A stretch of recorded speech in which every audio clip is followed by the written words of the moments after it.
I was 71 years old when my son's wife, Natasha, tried to banish me to eat my meals alone in the basement of my own home, treating me like some unwanted stray dog.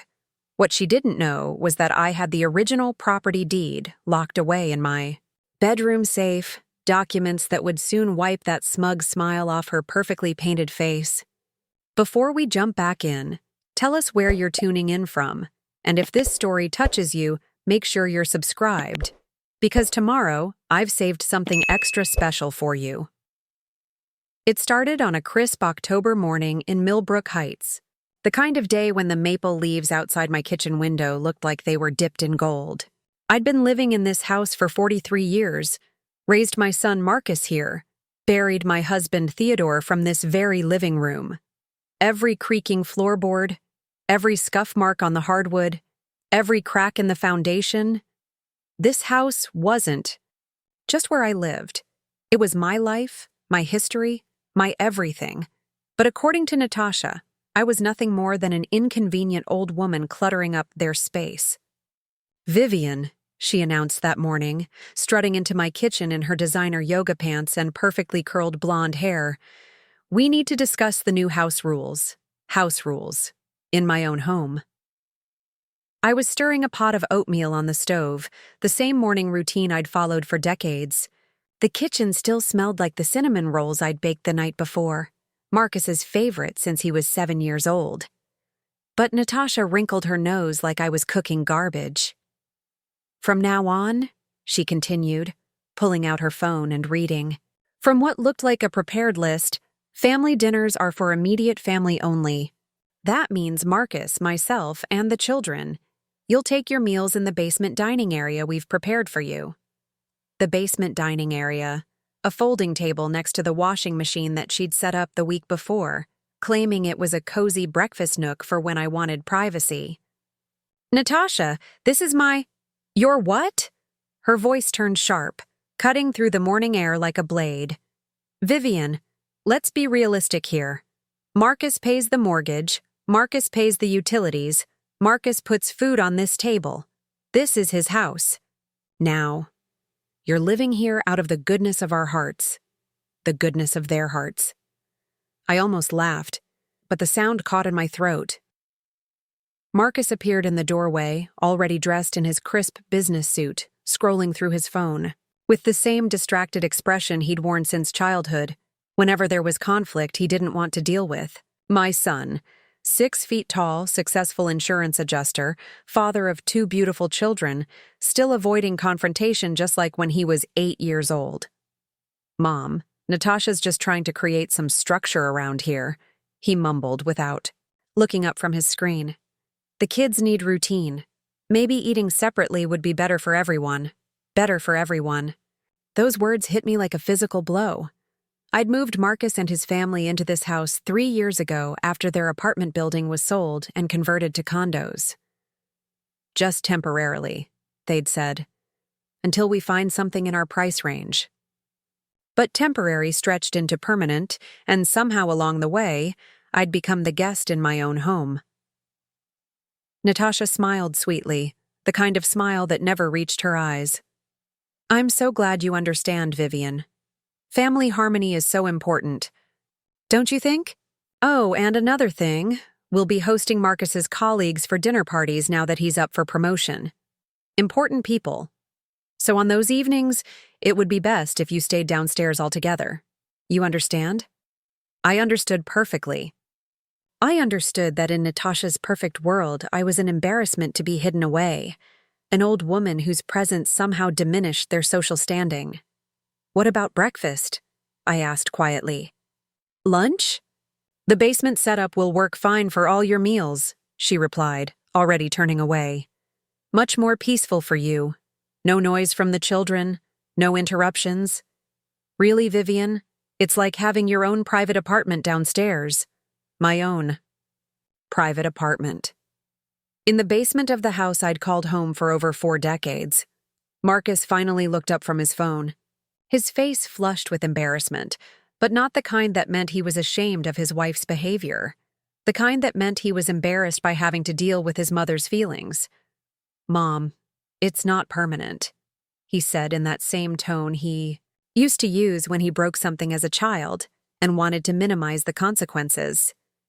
Just when we have company, and maybe weekends when the kids have friends over. You know how loud they can get? Loud. My grandchildren, 8-year-old Sophia and 5-year-old Michael, were supposedly too loud for me to eat with them.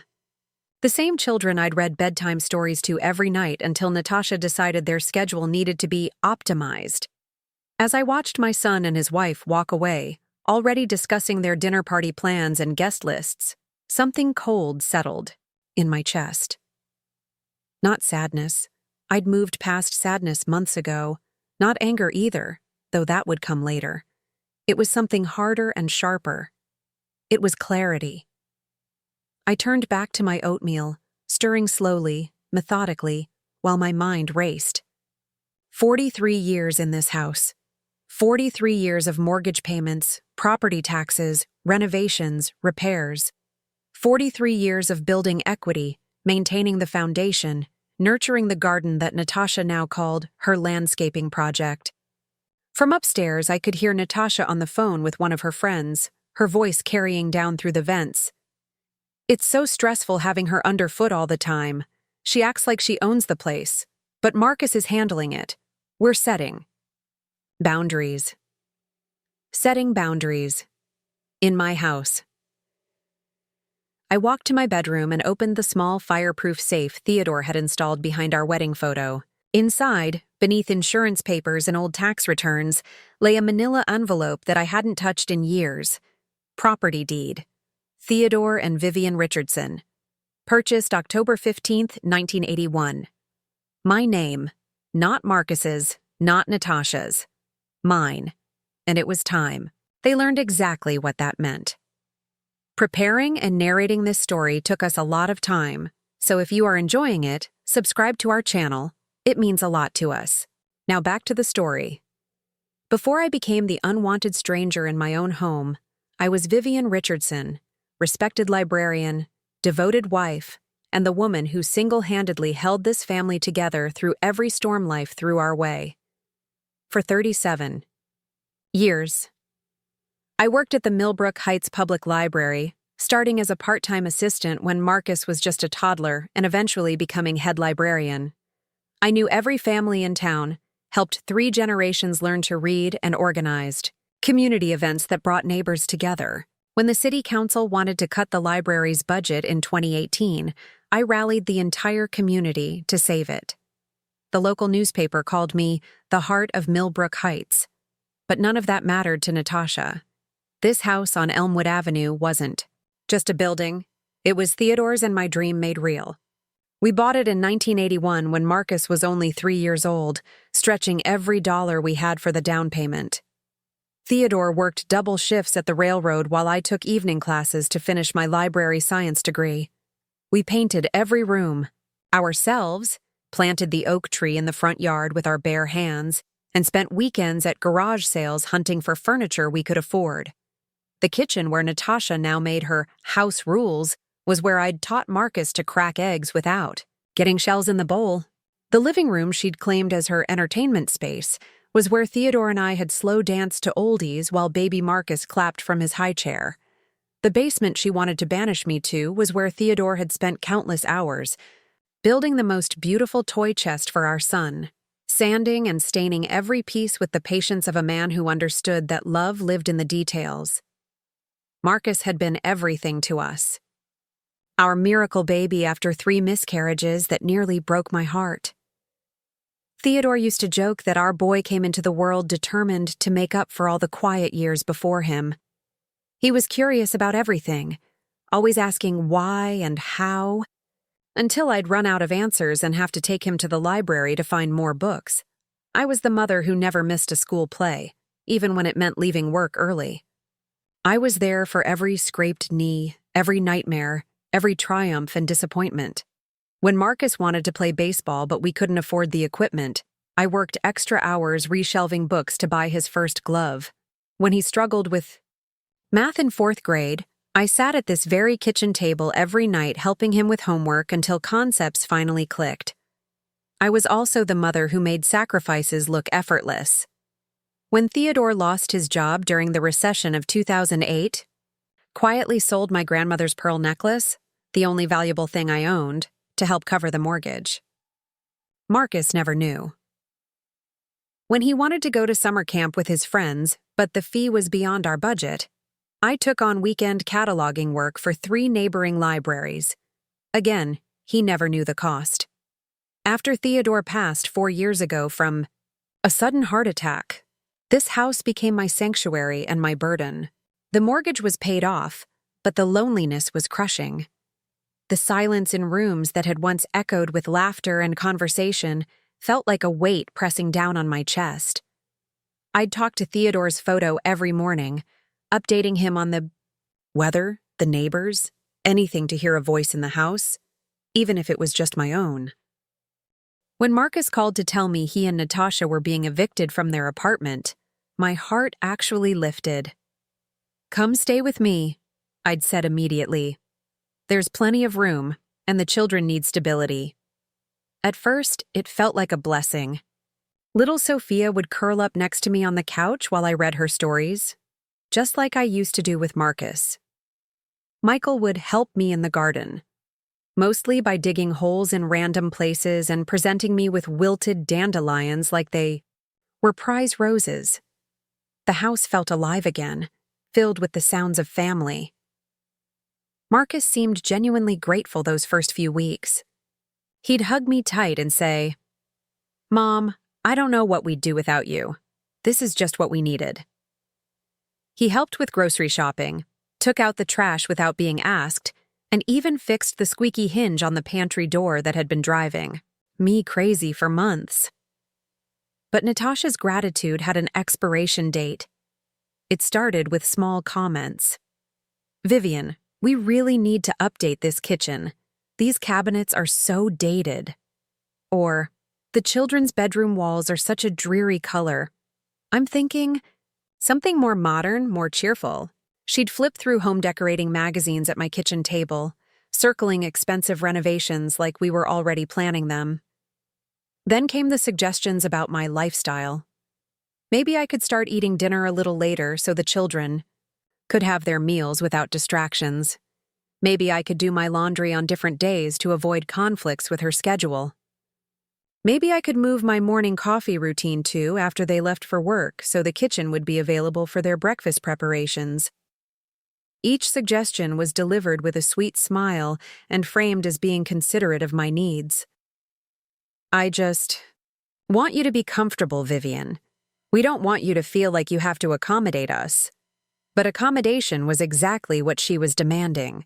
And somehow Marcus, my son who I'd raised to stand up for what was right, had become a silent bystander to his wife's gradual takeover of my life.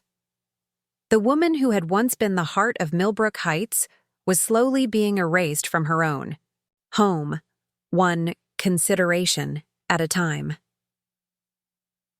The first real incident happened 3 months after they'd settled in. I was in the living room reading to Sophia and Michael before bedtime, a tradition I'd started the week they arrived. We were halfway through Charlotte's Web when Natasha appeared in the doorway wearing her silk pajamas and an expression that could freeze water. "Children, it's time for bed. Your grandmother has monopolized enough of your time today." Monopolized, as if spending time with my grandchildren was some kind of selfish act. But Grandma Vivian was just getting to the good part, Sophia protested, clutching the book to her chest. "Charlotte is about to save Wilbur." Natasha's smile was razor-sharp. "Stories will have to wait. You have school tomorrow, and I won't have you falling asleep in class because your grandmother doesn't understand appropriate bedtimes." I checked my watch, 7:45 p.m. We'd been reading for exactly 15 minutes, and both children were wide awake. But I closed the book without argument, kissed both children goodnight, and watched them trudge upstairs with disappointment written all over their faces. "Natasha," I said quietly after they'd gone, "I've been putting children to bed for over 40 years. I know when—" "Vivian, let me stop you right there." She settled into Theodore's old recliner, the chair I'd been avoiding since his death because it still smelled like his aftershave. "I know you mean well, but you need to understand that I'm their mother. I make the decisions about their schedule, their activities, and their bedtime routines. Your role here is to be their grandmother, not their caregiver. My role. In my own house." The second incident came 2 weeks later during Sophia's parent-teacher conference. I'd been going to these meetings since she started kindergarten. Not because Marcus and Natasha couldn't attend, but because I wanted to be involved in my granddaughter's education. I'd helped her with reading every night, taught her to tell time using Theodore's old pocket watch, and listened patiently as she practiced spelling words while I cooked dinner. Mrs. Henderson, Sophia's first-grade teacher, was discussing Sophia's remarkable progress in reading when Natasha interrupted. "I think there might be some confusion about authority figures in Sophia's life," she said, shooting me a pointed look. "At home, she often mentions, 'Grandma says this,' or 'Grandma taught me that.' I'm concerned she's not learning to respect parental authority." Mrs. Henderson looked puzzled. "Mrs. Richardson, from what I understand, Sophia is receiving wonderful support from her entire family. Her reading level has improved dramatically since the beginning of the year." "Yes, but who's actually teaching her these skills?" Natasha pressed. "Because I want to make sure the school understands that educational decisions go through her parents, not her grandmother." The room fell silent. I felt heat rise in my cheeks as Mrs. Henderson's confused gaze bounced between us. Here I was, being publicly embarrassed for the crime of helping my granddaughter succeed in school. Marcus, who'd been checking his phone throughout the meeting, finally looked up. "Maybe we should discuss this at home," he mumbled, already reaching for his coat. On the drive back, I tried to address what had happened. "Natasha, I don't understand why you're upset about Sophia's progress. I thought you'd be happy that she's excelling." "It's not about her progress, Vivian. It's about boundaries. When you undermine my authority by positioning yourself as her primary teacher, you're confusing her about who's actually in charge." "I'm not trying to undermine anyone. I'm just—" "You're just what? Trying to be her mother instead of her grandmother?" The accusation hung in the air like smoke. In the rearview mirror, I could see Marcus's jaw tighten, but he said nothing. He never said anything. By spring, the incidents weren't isolated anymore. They were a pattern. Natasha had opinions about everything I did, and somehow I was always doing it wrong. When I organized an Easter egg hunt in the backyard, I was creating too much excitement before bedtime. When I taught Michael to plant seeds in the vegetable garden Theodore and I had maintained for decades, I was interfering with the landscaping plans. When I offered to drive the children to their activities, I was disrupting the family schedule. The breaking point of this pattern came on a rainy Thursday in May. I'd spent the afternoon baking chocolate chip cookies with both children, a recipe my own mother had taught me 60 years ago. The kitchen was filled with laughter and the warm smell of vanilla and brown butter. Sophia was carefully placing dough balls on the cookie sheet, while Michael licked the mixing spoon with the serious concentration of a 5-year-old engineer. When Natasha walked in and saw flower handprints on her pristine granite countertops, her face went white with fury. "What is this mess?" she demanded, surveying the scene like we'd been vandalizing her property. "We're making cookies, Mommy." "Michael," announced proudly, holding up his spoon. "Grandma Vivian taught us the secret ingredient." "The secret ingredient," Natasha repeated flatly. "And what would that be?" "Love," Sophia giggled, dusting more flour onto her apron. I watched Natasha's expression darken. "Children, go wash your hands. Immediately." As they scrambled down from their step stools, she turned to me with barely controlled rage. "I specifically asked you not to use my kitchen for your projects without permission. Natasha, I've been baking in this kitchen for 43 years. I didn't realize I needed permission to what? To make a mess I'll have to clean up? To feed my children sugar before dinner? To undermine the healthy eating habits I'm trying to establish? They're chocolate chip cookies, not poison. Don't. Her voice was low and dangerous. Don't you dare minimize my concerns about my children's nutrition. Just because you raised your child in a different era doesn't mean those methods are appropriate now. A different era. As if love and attention had expiration dates. Marcus appeared in the doorway, surveying the flour-dusted kitchen and his wife's furious expression. I waited for him to defend me, to remind Natasha that this was my kitchen, my house, my family too. Instead, he sighed heavily. Mom, maybe next time just check with Natasha before doing activities with the kids. It would save everyone some stress. Check. With Natasha. To bake cookies with my grandchildren in my own kitchen. That night, lying in Marcus's childhood bedroom, the room I'd been relegated to so the young family could have the master suite, I realized that somewhere along the way, I'd become a stranger in my own life. Every tradition I tried to maintain was an imposition. Every moment of joy I shared with my grandchildren was somehow inappropriate. Every space in my own home required permission to use. I was being erased, one boundary at a time, and my own. Son was holding the eraser, but I had no idea how much worse it was about to get. The conversation that would change everything began on a humid Tuesday evening in late June. I was watering Theodore's roses in the backyard when Marcus approached me with the kind of expression he'd worn as a child when he needed to confess. Something he knew I wouldn't like. Mom, Natasha, and I have been talking, and we think it's time to make some changes around here. I set down the watering can and gave him my full attention. What kind of changes? He ran his hand through his hair, a nervous habit he'd never outgrown. Well, we've been living here for 8 months now, and it's become clear that this arrangement isn't working for anyone. The kids are confused about house rules. Natasha feels like she can't properly establish routines, and you seem stressed. All the time. I seemed stressed. After months of walking on eggshells in my own home, apparently my discomfort was the problem. Marcus, what are you trying to say? We want to buy the house from you. The words hit me like a physical blow. I actually took a step backward, my hip bumping against Theodore's workbench where his gardening tools still hung exactly where he'd left them. Buy the house? Think about it, Mom. You're 71 years old. This place is way too big for one person. The maintenance alone must be overwhelming. The roof needs repairs, the furnace is from the 1990s, and don't get me started on the plumbing issues in the upstairs bathroom. I'd never mentioned any plumbing issues because there weren't any. Theodore had been meticulous about home maintenance, and I'd continued his standards. Marcus, this house isn't too big for me.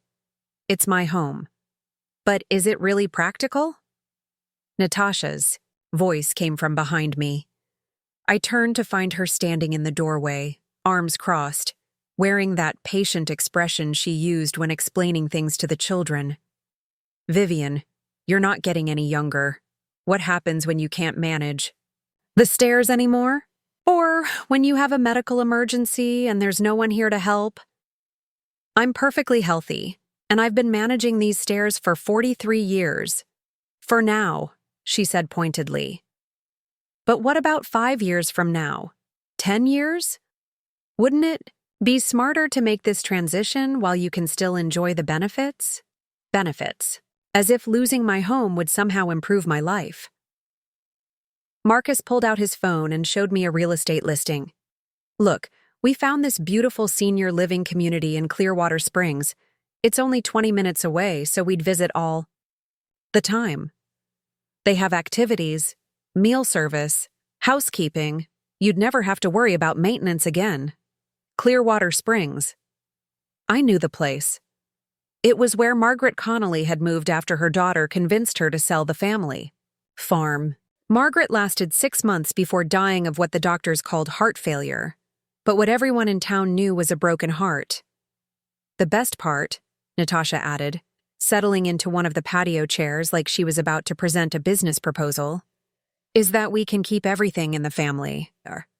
The children would grow up in the same house where their father was raised.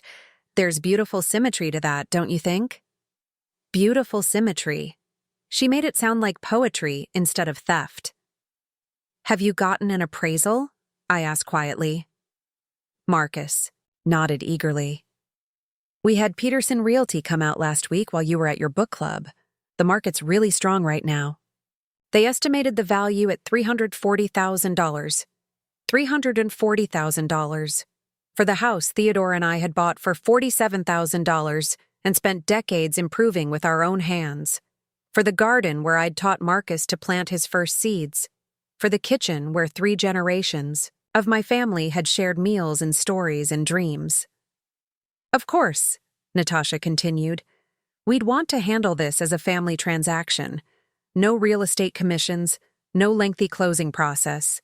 We could probably settle on a fair price, maybe $280,000. That would give you more than enough to put down on a nice apartment at Clearwater Springs, plus a healthy nest egg for your retirement. $280,000. $60,000 less than the appraised value for the convenience of keeping it in the family. I need time to think about this, I said. Of course, Marcus replied quickly. But Mom, don't take too long. The apartment we looked at in Clearwater Springs won't stay available forever, and honestly, the longer we wait, the more complicated this becomes for everyone. That night, I lay awake staring at the ceiling of Marcus's childhood bedroom, the room he'd insisted I move into so they could have the master suite for the baby's sake when Natasha was pregnant with Michael. The walls still had faint marks from where his baseball posters had hung. I could still see the small dent in the baseboard where he'd accidentally thrown a toy truck during a tantrum when he was 4. This room held so many memories, but now it felt like a cage. Over the next 2 weeks, the pressure intensified. Natasha would leave real estate brochures for senior communities on my bedside table. Marcus would casually mention how much easier their lives would be once they settled into home ownership. The children, innocent of the manipulation surrounding them, began talking about their house and making plans for redecorating their rooms. The breaking point came when I overheard Natasha on the phone with her mother. She's being incredibly stubborn about this, Mom. We're offering her a generous deal and she's acting like we're trying to steal from her. Marcus thinks she's just scared of change, but honestly, I think she's being selfish. Doesn't she want what's best for her grandchildren? Selfish. For wanting to keep my own home. The worst part is how she's using the house as leverage to stay involved in every aspect of our lives. She thinks because we're living here, she gets a say in how we raise our children. It's becoming toxic for the kids. They don't know who to listen to. Toxic. I was toxic for loving my grandchildren in my own home. Trust me, once we own this place, things will be very different. She can visit, of course, but there will be clear boundaries about her role in our family. Clear boundaries. About my role with my own grandchildren, in the house I'd called home for 4 decades. That evening, as I sat in Theodore's chair looking out at the garden we'd planted together, I made the decision that would haunt me for months to come. Not because it was wrong, but because of what it revealed about the people I'd raised and trusted. I called Marcus into the living room and told him I'd sell them the house. The relief on his face was immediate and overwhelming. He hugged me tighter than he had in years, and for a moment, I felt like I was making the right choice. Maybe this was what good mothers did, stepped aside so their children could build their own lives. You're amazing, Mom. This means everything to us. 3 days later, I signed the papers. $280,000 for 43 years of my life. The ink wasn't even dry before Natasha started talking about renovations. 2 months after signing away my home, I discovered what Natasha's clear boundaries actually meant. It started with small changes that she presented as improvements to help me adjust to my new status as a house guest. Vivian, I've reorganized the kitchen to be more efficient, she announced one morning, standing proudly beside cabinets that had been completely rearranged. My grandmother's china, the set I'd been carefully maintaining for 50 years, had been moved to the highest shelf, practically unreachable without a stepladder. The everyday dishes I'd used for decades were gone entirely, replaced with Natasha's, modern white ceramics that looked like they belonged in a sterile laboratory. "Where are my blue willow plates?" I asked, opening cabinet after cabinet. "Oh, those old things? They're in storage boxes in the garage. I thought it was time for a fresh start with dishes that actually match our decor style. Our decor style. In what used to be my kitchen." The spice rack Theodore had built for me in 1987, carefully arranged in alphabetical order because I'd been organized that way for decades, had been dismantled. My spices were now scattered across 3 different cabinets according to what Natasha called logical grouping by cuisine type. "I can't find the cinnamon," I said, checking the 3rd cabinet. "Sweet spices are with the baking supplies now, obviously." "Really, Vivian, this system makes so much more sense. You'll love it once you get used to it." But I wasn't getting used to anything. Every morning felt like navigating a stranger's house where nothing was where it should be, where every familiar routine had been disrupted in the name of improvement. The real breaking point began building on a sweltering August afternoon. I was in the basement, my designated eating area, finishing a lunch of reheated soup when I heard Sophia crying upstairs. Not the dramatic wailing of a child having a tantrum, but the quiet, heartbroken sobbing that meant something was genuinely wrong. I climbed the stairs to find her sitting on the living room floor, clutching the wooden jewelry box Theodore had made for her 6th birthday. The lid was hanging by one hinge, and several small drawers had fallen out completely. "What happened, sweetheart?" "Mommy was cleaning my room and she dropped it," Sophia sniffled. "She said it was taking up too much space on my dresser anyway, because it's not the right style for my new decor theme." New decor theme. Sophia was 8 years old. I knelt beside her, examining the damage. The jewelry box was fixable. Theodore had built it to last. But seeing my granddaughter's treasure treated so carelessly made my chest tight with anger. "Don't worry, honey. Grandpa built this strong. I can fix it for you." "Really?" Her face brightened with hope. "Of course. Let me get Grandpa's tools from the garage, and we'll have it good as new." I went to the garage where Theodore's workshop had been relocated after Natasha decided the basement needed to be optimized for storage. His tools were crammed into 2 small corners, most of them buried under Christmas decorations and boxes of Natasha's college textbooks that she insisted on keeping for sentimental reasons. It took me 20 minutes to find Theodore's wood glue and tiny screws, but I was determined to repair something in this house that meant something to someone who loved it. Sophia and I spread newspaper on the kitchen table and carefully began reassembling her jewelry box. She held pieces steady while I applied glue and tightened screws, just like Marcus used to do when Theodore taught him woodworking in this very kitchen 40 years ago. "Tell me again about Grandpa making this," Sophia said as I realigned the hinges. "Well, when you turned 6, you told him you needed a special place to keep your treasures. So he spent 3 weekends in his workshop, cutting and sanding every piece by hand. See this little bird carved on the front? He added that because you told him birds were your favorite animals." Sophia traced the tiny carved robin with her finger. "I remember. And he painted the inside pink because that was my favorite color." "That's right. Grandpa always paid attention to what made people happy. We were just applying the final touches when Natasha burst through the front door, laden with shopping bags and talking loudly on her phone.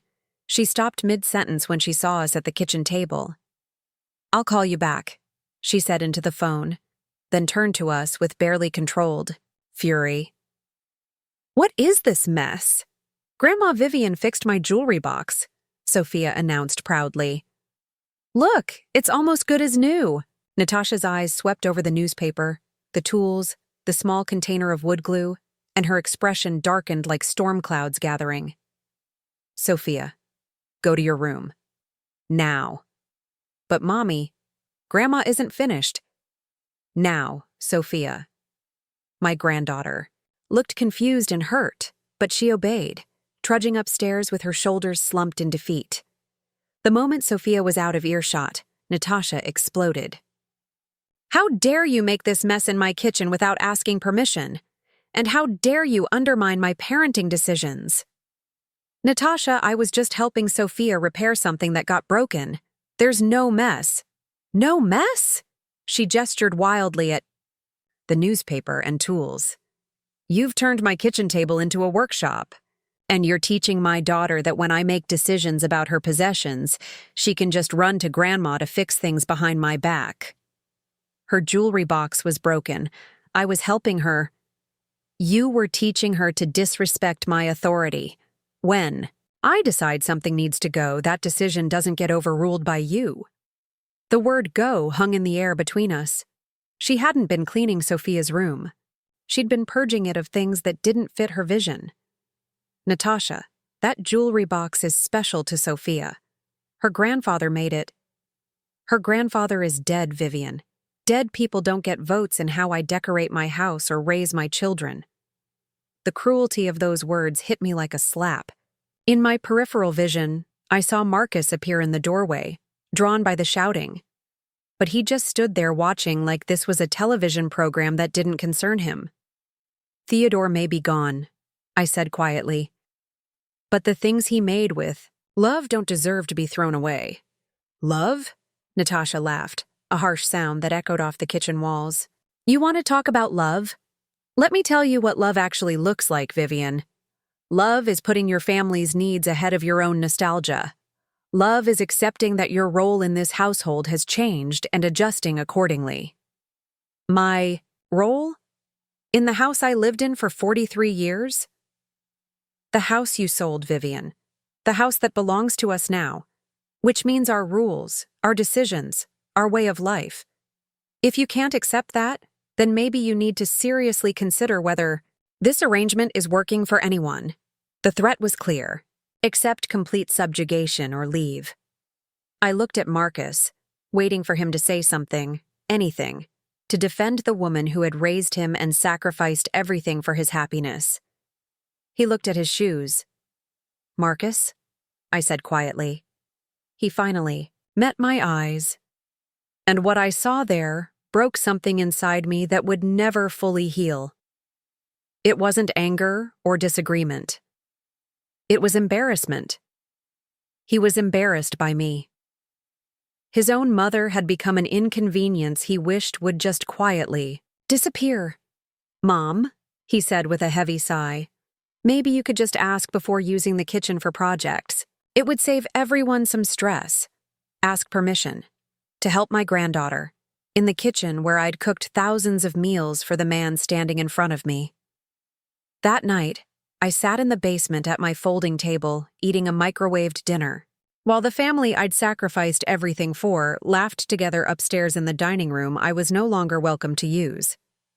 I could hear Sophia asking where Grandma was, and Natasha explaining that Grandma preferred to eat alone because it was quieter for her. As I picked at my soggy vegetables under the fluorescent light that hummed like an angry wasp, I made a decision that would change everything. It was time to stop being a victim in my own story. I walked upstairs to my bedroom, Marcus's old room that I'd been relegated to, and opened the fireproof safe behind our wedding photo. My hands were steady as I pulled out the manila envelope I'd placed there months ago. Inside was the truth that would shatter Natasha's perfect little world of control and manipulation: the original property deed. The one that revealed the secret I'd been keeping since the day I signed those sale papers. The secret that would prove everything they thought they knew about ownership was a lie. The manila envelope felt heavier than it should have as I carried it downstairs the next morning. Inside were documents that would change everything. But first, I needed to understand exactly what I was dealing with. I spread the papers across my basement folding table under the harsh fluorescent light and began to read through 43 years of property history with the careful attention of someone whose life depended on getting every detail right. The original deed was exactly as I remembered. Theodore Richardson and Vivian Richardson, joint tenants with rights of survivorship, purchased October 15, 1981. When Theodore died, the property automatically transferred to me as the surviving spouse. But there was something else in the envelope, something I'd forgotten about in my grief after Theodore's passing. A second deed, dated just 6 months after Theodore's funeral. In my overwhelming loneliness and confusion about legal matters, I'd consulted with Howard Brennan, our family attorney for over 20 years. Howard had suggested transferring the property into a trust to protect it from potential nursing home costs or other unforeseen expenses. "It's just a precaution, Vivian," he'd explained. "You'll still live there, still control everything, but legally the house will be protected. The Vivian Richardson Family Trust. With me as the sole trustee and beneficiary during my lifetime, I'd completely forgotten about the trust in the chaos of grief and the gradual erosion of my authority in my own home. When Marcus and Natasha had pressured me to sell, I'd been so emotionally battered that I'd simply signed whatever papers they put in front of me without consulting Howard or reviewing what I actually owned. But now, reading through the trust, documents with clear eyes, I realized the truth that would destroy Natasha's carefully constructed kingdom. The house sale was invalid. You can't sell property you don't personally own, even if you're the trust beneficiary. The sale would have required specific trust documentation, court approval, and a completely different legal process. The $280,000 they'd paid me? It was essentially rent for a house they could never actually own. Marcus and Natasha had been so eager to close the deal quickly, so confident in their manipulation, that they'd never bothered to verify the legal details. They'd simply assumed that because I was an elderly widow, I'd be easy to take advantage of. They had no idea that Theodore, even in death, was still protecting me. I spent the morning making phone calls. First to Howard Brennan, who confirmed my understanding of the situation with barely concealed anger at how I'd been manipulated. Then to the bank to discuss the improper payment I'd received. Finally, to a locksmith in the next town over, someone who wouldn't know me or have any connection to Millbrook Heights gossip networks. "I need you to come to 47 Elmwood Avenue this afternoon," I told him. "I need all the locks changed." "Will the other residents be present for the lock change, ma'am?" "They won't be residents much longer." By the time Natasha returned from her yoga class that afternoon, I was sitting in Theodore's recliner in the living room, our living room, with the trust documents spread across the coffee table. She breezed through the front door carrying her designer water bottle and yoga mat, already talking on her phone about dinner plans with her friend Jennifer. I know, right? Sometimes I think Vivian forgets this isn't her house anymore. Yesterday, she was doing some craft project with Sophia right on my kitchen table like she owned the place. I swear, sometimes you have to be firm with elderly parents or they'll just walk all over you. She stopped mid-sentence when she saw me sitting in the living room at 2 o'clock in the afternoon instead of hiding in the basement, as had become my routine. "I'll call you back, Jen," she said into the phone, then turned to me with that patient smile she used when explaining things to slow children. "Vivian, you know the living room is off limits during my yoga recovery time. We've discussed this. Sit." "Down, Natasha." Something in my tone made her pause. For the first time in months, I wasn't apologizing or explaining or asking permission. I was giving a direct order in a voice that left no room for argument. "Excuse me?" I said, "Sit down. We need to discuss some legal documents." She remained standing, but I could see uncertainty creeping into her expression. "What documents?" I held up the trust paperwork. "The ones that prove you don't own this house." The color drained from her face, but she rallied quickly. "Vivian, I don't know what you think you found, but we have a signed sales contract and a deed transfer. This house legally belongs to Marcus and me." "Actually, it doesn't. You see, Natasha, when you're in such a hurry to steal someone's home, you should probably make sure they actually have the legal right to sell it." "What are you talking about?" "This house has been in a trust for the past 4 years. I'm the trustee, but I'm not the owner. And you can't buy property from someone who doesn't own it." I watched her mind race as she tried to process what this meant. That's impossible. You signed the papers. We have documentation. You have documentation of a fraudulent sale. The $280,000 you paid me? Consider it 4 years of back rent for living in my house. Your house? Her voice rose to a pitch that could shatter glass. Vivian, you're confused. Age does that sometimes. Maybe we should call Marcus and have him explain. Marcus is at work, and when he gets home, you can both explain to him why you've been paying mortgage payments on a house you don't own. The front door opened and Marcus walked in, still wearing his tie and carrying his briefcase. He took one look at our faces and immediately adopted the weary expression of a man walking into conflict he didn't want to deal with. What's going on? Your mother has some delusional idea that she still owns this house, Natasha said, her voice tight with barely controlled panic. She's found some old papers and convinced herself that our sale wasn't legal. Marcus looked at me with the condescending patience he'd use on a confused child. Mom, we went through all this months ago. You sold us the house, remember? We're making mortgage payments and everything. Mortgage payments on a house you don't own, I said calmly. Marcus, when did you last speak to Howard Brennan? Howard? Not since Dad's funeral. Why? Because if you had, you would have learned that this house has been in a trust since 2020. You can't buy property from a trust beneficiary without proper legal procedures. The sale you think you completed is legally worthless. I handed him the trust documents. I watched his face change as he read through the legal language, saw the dates, understood the implications. Mom, this is... He looked up at me with the expression I'd never seen before, fear mixed with genuine respect. This means you've been living in my house for the past 8 months under false pretenses. Making mortgage payments to a bank for property you don't own. Planning renovations for a home that isn't yours. Natasha snatched the papers from Marcus's hands, scanning them desperately for some loophole, some technicality that would preserve her carefully constructed world. This doesn't change anything, she said finally, but her voice lacked its usual confidence. Trust or no trust, you wanted to sell. You took our money. You can't just change your mind because you're having seller's remorse. Actually, I can. Howard Brennan is drawing up papers to return your $280,000, minus reasonable rent for the time you've been living here. I calculate that at about $2,000 per month for 8 months, plus utilities. Rent? Natasha's voice cracked. You're charging us rent? You've been living in my house without permission since the day after you thought you bought it. Did you think that was free?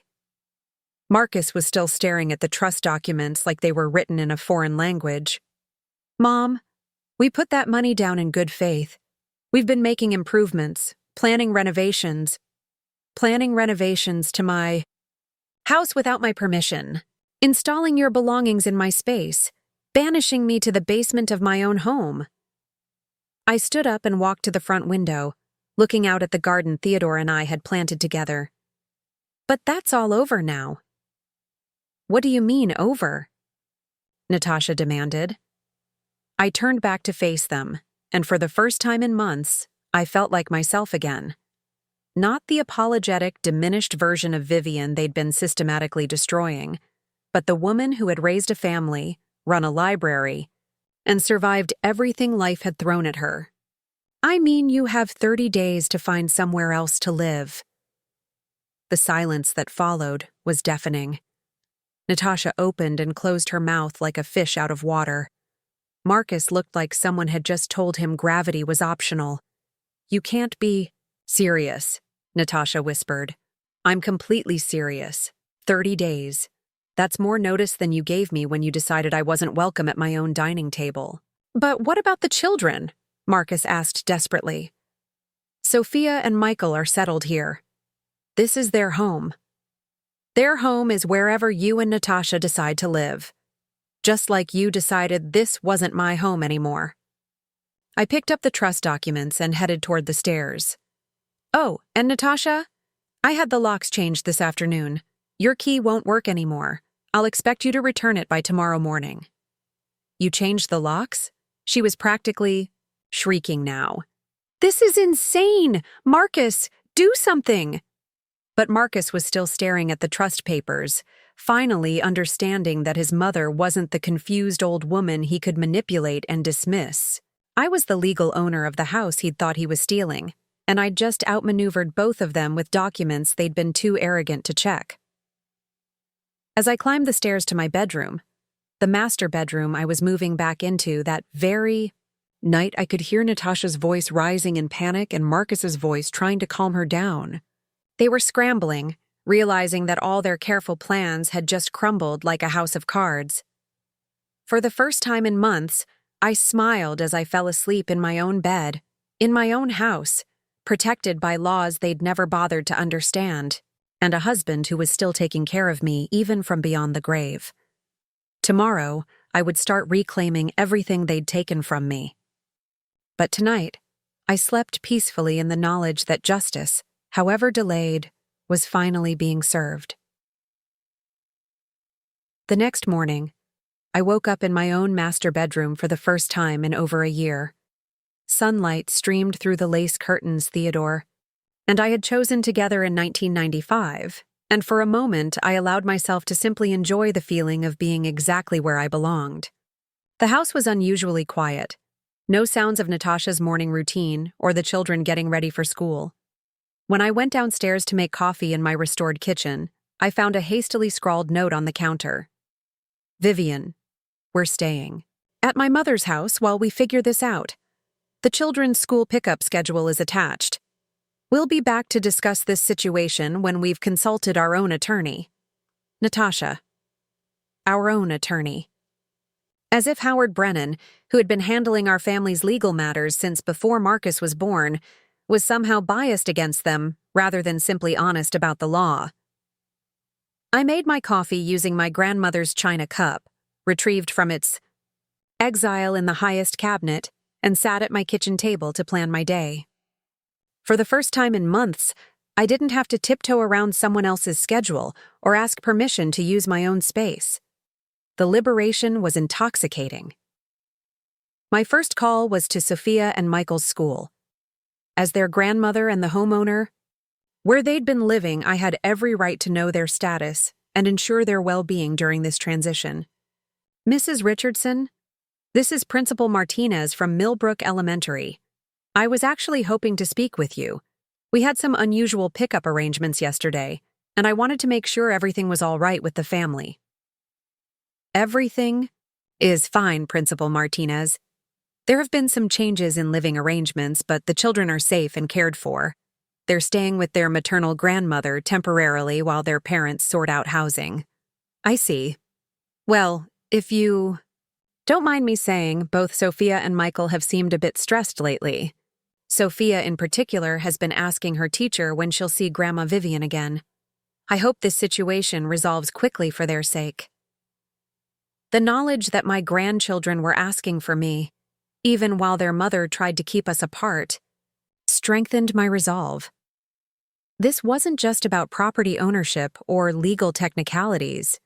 It was about family relationships that Natasha had been systematically destroying. After my call to the school, I did something I hadn't done in months. I called my neighbor, Eleanor Haskins, to invite her over for coffee. Eleanor and I had been friends for 15 years, but Natasha had made it clear that dropping by visitors disrupted the household routine, so I'd gradually stopped maintaining my social connections. Vivian. I was wondering when I'd hear from you again. I've seen all the commotion over there lately. Is everything all right? It's better than it's been in a long time, Eleanor. Would you like to come over for coffee this afternoon? I have a lot to catch up on. When Eleanor arrived at 2 o'clock, she took one look at my face and smiled. You look different, happier. What's changed? I told her everything. The months of manipulation, the basement banishment, the forced sale, and finally, the discovery about the trust. Eleanor listened with growing indignation, occasionally interjecting with sharp observations about Natasha's behavior. I knew something was wrong, she said, shaking her head. You disappeared from book club, stopped tending your garden, quit attending church. That woman isolated you from everything you loved. I let her, I admitted. I thought I was keeping peace for the children's sake, but I was really just enabling her to erase me. Well, you've certainly turned the tables now. What are you going to do next? That question had been weighing on my mind all morning. I had 30 days before Marcus, and Natasha would be legally required to vacate. But I also had 30 days to figure out what I actually wanted for my future. Did I want to live alone in this big house again? Did I want to try to repair my relationship with Marcus? What about my grandchildren, who were innocent victims in this entire situation? I said slowly, I want to start living again, instead of just surviving. That afternoon, I began the process of reclaiming my space and my identity. I moved all my belongings back into the master bedroom, returning Natasha's things to the guest room in neat boxes. I rearranged the kitchen back to my preferred organization, bringing my blue willow dishes out of exile and relegating Natasha's stark white ceramics to the cabinet above the refrigerator. More importantly, I started making plans. I called the Millbrook Heights Community Center to ask about volunteer opportunities. I'd been so focused on managing my household crisis that I'd forgotten how much I'd enjoyed organizing community events during my library years. They were thrilled to hear from me.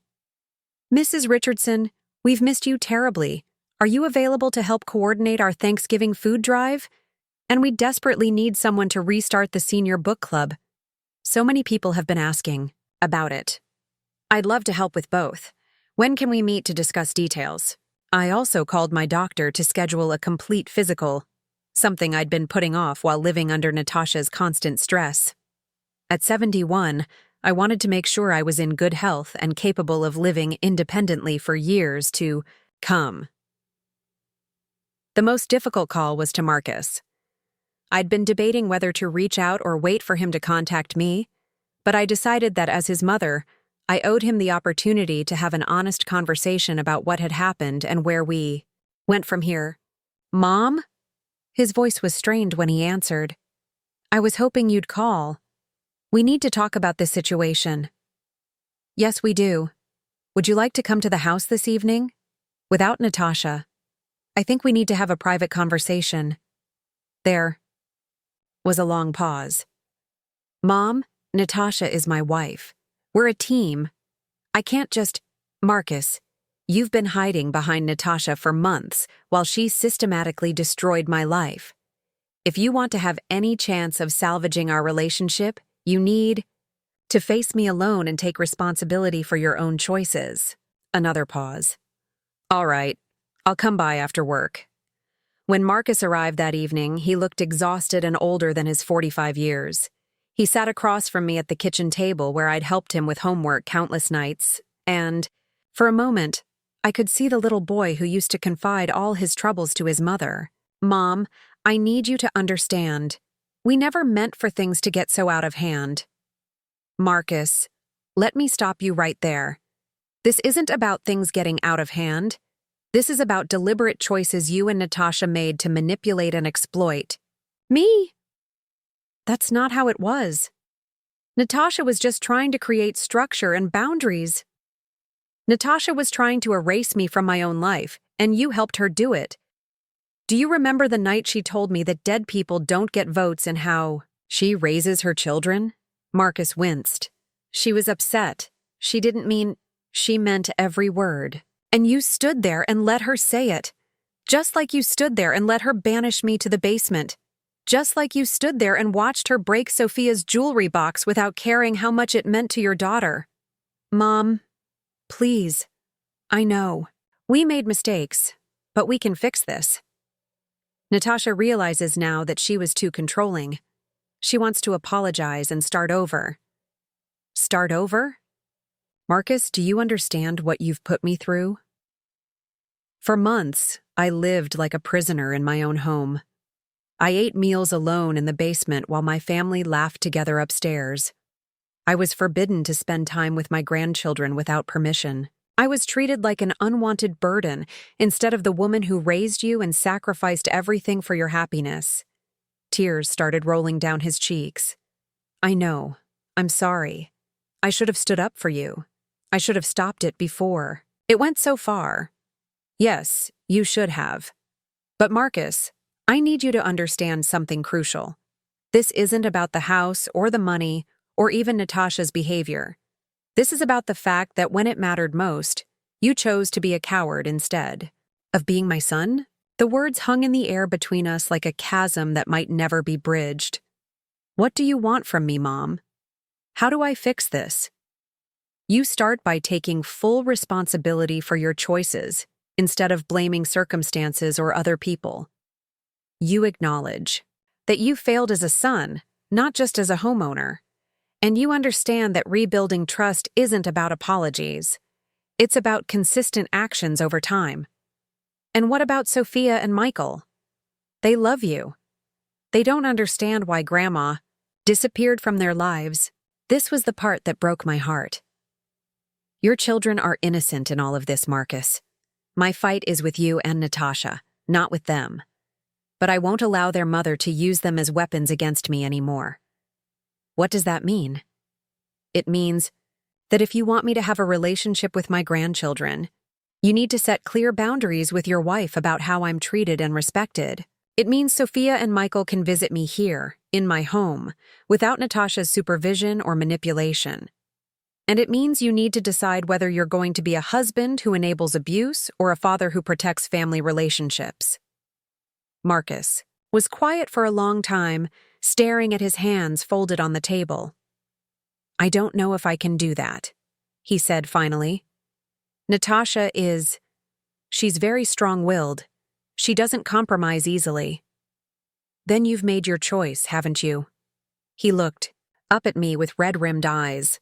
Mom, I love you. But I also love my wife and children. I can't choose between you. Marcus, no one is asking you to choose between loving us. I'm asking you to choose between enabling abuse and standing up for what's right. The fact that you see those as the same thing tells me everything I need to know about the man you've become.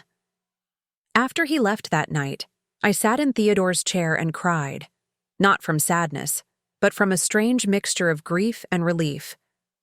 I was grieving the son I thought I'd raised and the family relationship I'd thought we shared. But I was also relieved to finally stop pretending that love meant accepting mistreatment. For the first time in months, I was free to build a life based on dignity and self-respect rather than fear and appeasement. The next morning, I called Howard Brennan to discuss the timeline for returning Marcus and Natasha's money and formalizing their eviction. I also asked him to help me update my will and estate planning to reflect my new understanding of family loyalty. Vivian, he said gently, are you sure about this? Family relationships can be complicated. Maybe with time. Howard, I'm 71 years old. I don't have time to waste on people who don't value me. I'd rather spend my remaining years building meaningful relationships with people who actually care about my well-being. In that case, let's make sure your legal affairs reflect your true wishes. As I hung up the phone, I realized that for the first time since Theodore's death, I was excited about the future instead of just enduring the present. 3 weeks into my newfound freedom, I was standing in my garden pulling weeds when Eleanor called over the fence with barely contained excitement. Vivian, you need to see the newspaper this morning. Page 3. She hurried over with the Millbrook Heights Weekly clutched in her hands, folded open to an article with the headline, Local Library Legend Returns to Community Service. Below it was a photo of me at the community center, surrounded by volunteers organizing donation boxes for the Thanksgiving food drive. The article described my return to civic engagement after a brief hiatus, mentioning my 37 years of service at the library and my new role coordinating multiple community programs. What struck me most was a quote from Principal Martinez. Mrs. Richardson has always been the heart of this community. Her organizational skills and genuine care for others make every project more successful and more meaningful. Look at that. Eleanor said, beaming. 3 weeks back in circulation and you're already front-page news. It wasn't quite front page, but I understood her point. After months of being made to feel invisible and unwanted, seeing my contributions recognized publicly was deeply healing. More importantly, it reminded me of who I'd always been before I let Natasha's manipulation convince me I was a burden. The Thanksgiving food drive had exceeded all previous years' collections. When I'd volunteered to coordinate it, the community center director had warned me that participation had been declining, and they were worried about meeting demand. But I'd approached it the same way I used to handle library fundraisers, with personal outreach, clear communication, and genuine enthusiasm for the cause. I'd called every church, school, and local business personally.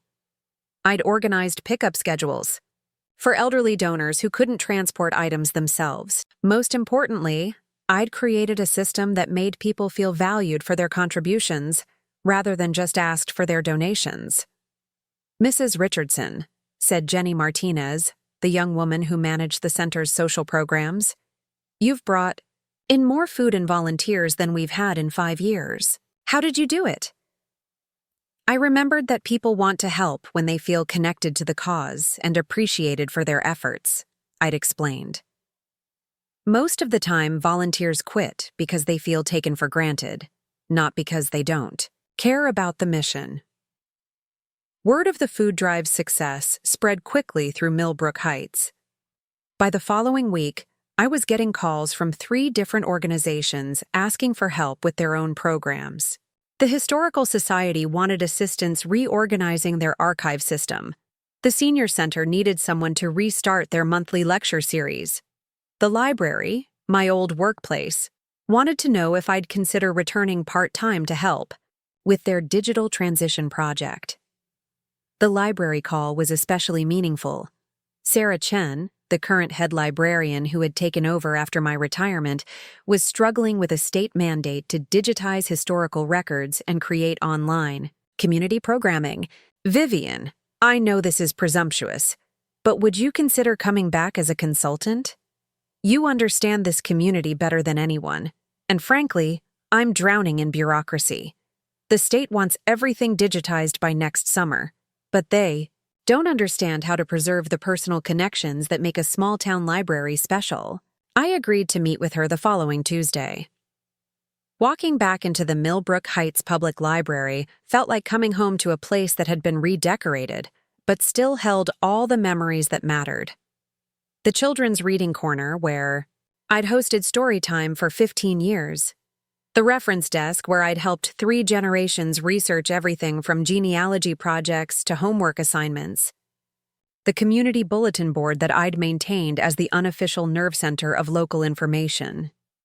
The problem, Sarah explained as we toured the building, is that digitization doesn't just mean scanning documents. We need to create online programs that serve the same function as our in-person services. But I don't know how to translate relationship building into digital formats. I spent 3 hours with Sarah that day, reviewing the state requirements and brainstorming solutions. By the end of our meeting, we'd outlined a plan that would not only meet the digitization mandate, but actually expand the library's community impact. What if we created video interviews with longtime residents about local history? I suggested. We could pair those with the digitized historical documents to create a comprehensive archive. And instead of just putting programs online, we could use technology to connect isolated community members with library resources and each other. Sarah's eyes lit up. That's brilliant. Would you be willing to lead that project? I'd be honored. Within 2 weeks, I was working 20 hours a week at the library, earning a consultant's salary that was actually higher than my old full-time librarian pay. More importantly, I was using skills I'd developed over decades to create something meaningful for the community I loved. The oral history project became my passion. I interviewed Agnes Thornton, who remembered when Elmwood Avenue was still a dirt road.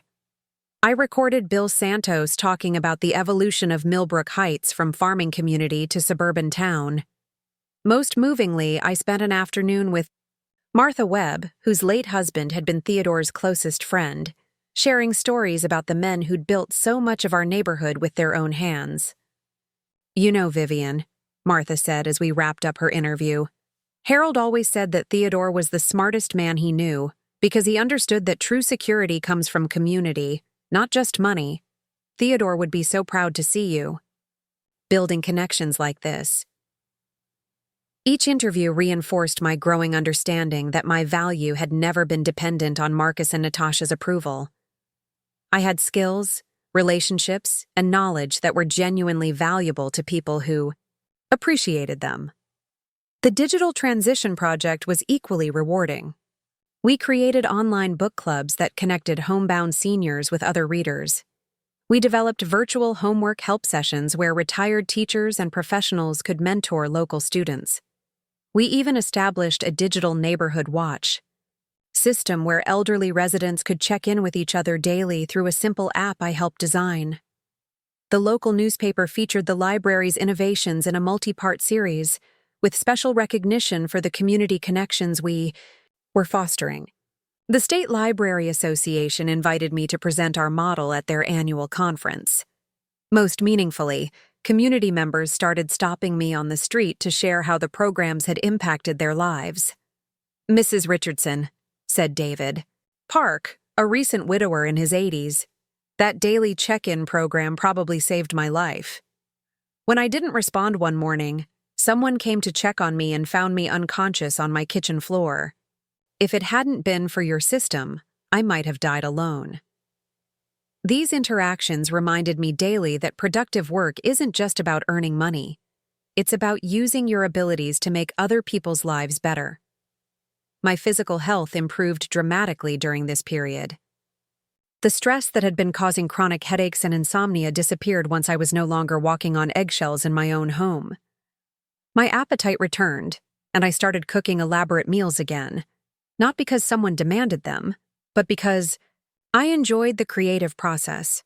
I also began hosting dinner parties for the first time since Theodore's death.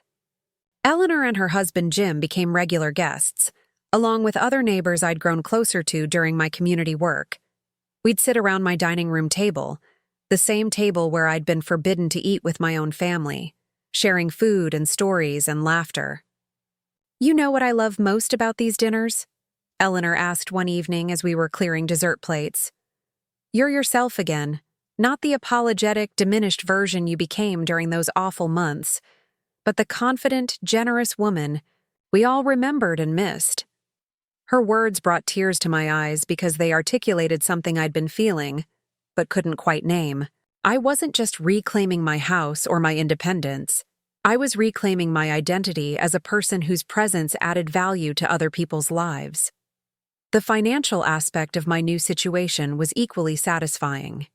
Between my library consulting, work, a small pension from my years in civil service, and the Social Security benefits I'd been afraid to claim while living under Natasha's financial pressure, I was more financially secure than I'd been in years. The $280,000 I'd returned to Marcus and Natasha had come from savings I'd accumulated but forgotten about during the stress of their manipulation. More importantly, I was spending money on things that brought me joy instead of constantly worrying about someone else's approval of my choices. I bought new clothes that I liked instead of the drab, practical items Natasha had convinced me were appropriate for my age. I splurged on high-quality ingredients for my dinner parties. I even hired a professional gardener to help restore the flower beds that had been neglected during my months of basement exile. The house itself began to reflect my renewed sense of self. I had the hardwood floors professionally refinished, bringing back the warm glow that had been dulled by years of inadequate care. I replaced the stark white paint Natasha had chosen with colors that actually complemented the home's original character. Most symbolically, I had Theodore's workshop in the garage properly organized and updated, creating a space where I could learn basic woodworking skills and maintain the projects he'd left unfinished. By Thanksgiving, exactly 2 months after I'd discovered the truth about the property trust, I was hosting a dinner party for 12 people.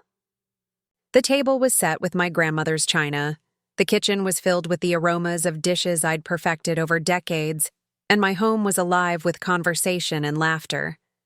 As I looked around at my guests, neighbors, library colleagues, community volunteers, I realized that this was what family actually looked like. Not people who shared your DNA and treated you terribly, but people who chose to value your presence and contributions to their lives. I raised my wine glass for a toast that evening. To the difference between houseguests and family. May we all be wise enough to know which is which. The knowing laughter that followed told me that everyone understood exactly what I meant. It was a crisp December morning, 2 weeks before Christmas, when I saw Marcus's car pull into my driveway. I was in the kitchen preparing ingredients for the holiday cookies I'd volunteered to make for the community center's children's party. The same chocolate chip recipe that had once caused such drama in Natasha's pristine kitchen. Now I was making 12 dozen for children who would appreciate them without questioning my motives or authority. Through the window, I watched Marcus sit in his car for several minutes before finally getting out. He looked thinner than when I'd last seen him, and there was something defeated in the way he walked to my front door. When the doorbell rang, I took my time answering it, finishing the measurement of vanilla extract before wiping my hands and walking to the foyer. "Hello, Marcus." "Hi." "Mom, could we talk, please?" I gestured him into the living room, noting how his eyes swept over the space that had been restored to reflect my tastes rather than Natasha's sterile aesthetic. The family photos were back on the mantelpiece, including several of Theodore that Natasha had deemed too depressing for the main living areas. Theodore's reading chair was back in its rightful place by the window, where he'd spent countless evenings with his woodworking magazines. "You look good, Mom. The house looks like home again." "It is home. My home. What can I do for you, Marcus?"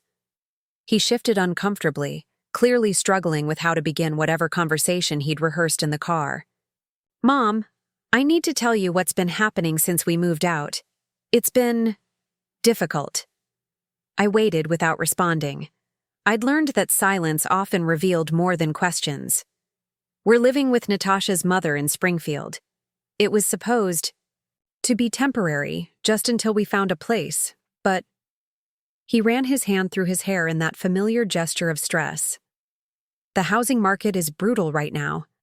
Everything in our price range is either too small or in terrible condition. And with the money we lost on this house situation, our credit is damaged. We can't get approved for a decent mortgage." "I'm sorry to hear that." "Mom, Natasha's mother treats us like we're incompetent children. She has opinions about everything. How we discipline the kids, what we eat, when we go to bed. The kids are sharing one small bedroom, and Sophia cries every night because she misses her old room. Michael keeps asking when we're coming home." Irony wasn't lost on me. They were experiencing a milder version of what they'd put me through, except they had other options. That sounds very stressful for everyone. It is. And Natasha, she's not handling it well. She's angry all the time, taking it out on everyone. She blames you for ruining our lives. She blames me for not fighting harder to keep the house. She even blames the kids for making too much noise and annoying her mother. I felt a pang of sympathy for Sophia and Michael, but remained silent.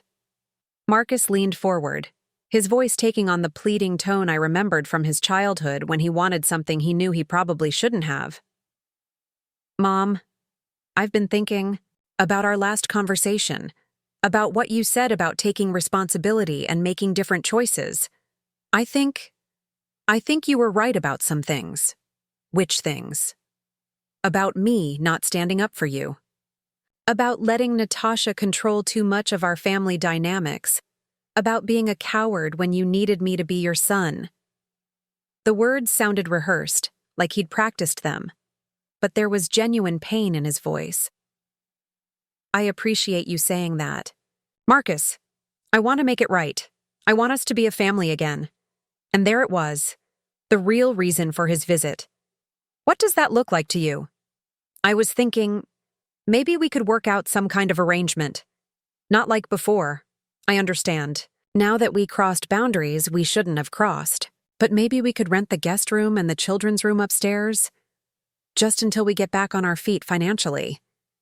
We'd pay fair market rent, and we'd respect your space and your rules.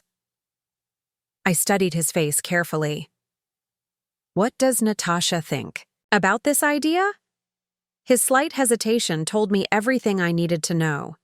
She's adjusting to the idea. She knows we need to make changes if we want to rebuild our relationship with you. Marcus, let me ask you something. In the 3 months since you moved out, how many times has Natasha asked about my well-being? Has she inquired about my health, my happiness, my life? Well, she's been dealing with a lot of stress. That's not what I asked. I asked if she's shown any interest in me as a person, rather than as a solution to her problems. He couldn't answer because we both knew the truth. And what about you, Marcus? In 3 months, you've called once and visited twice. Both times because you needed something from me. You didn't call to wish me happy Thanksgiving. You didn't ask how I'm handling the holidays without your father. You haven't shown any curiosity about what I've been doing with my life. Mom, I've been overwhelmed with trying to find housing and manage Natasha's stress levels. You've been overwhelmed with the consequences of your own choices. That's different from caring about your mother's well-being. I stood up and walked to the mantelpiece, picking up a framed photo of Theodore and me at Marcus's college graduation. We looked so proud and hopeful about our son's future. Marcus, do you know what I've been doing for the past 3 months? No. I've been working as a consultant for the library, earning more money than I made in my last years as head librarian. I've been coordinating community programs that have helped dozens of families and elderly residents.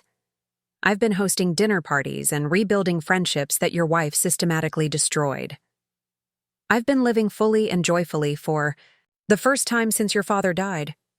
I turned back to face him. And not once, have you or Natasha expressed any interest in my happiness or accomplishments. The only time either of you contacts me is when you need something. Mom, that's not fair. We've been dealing with crisis. Exactly.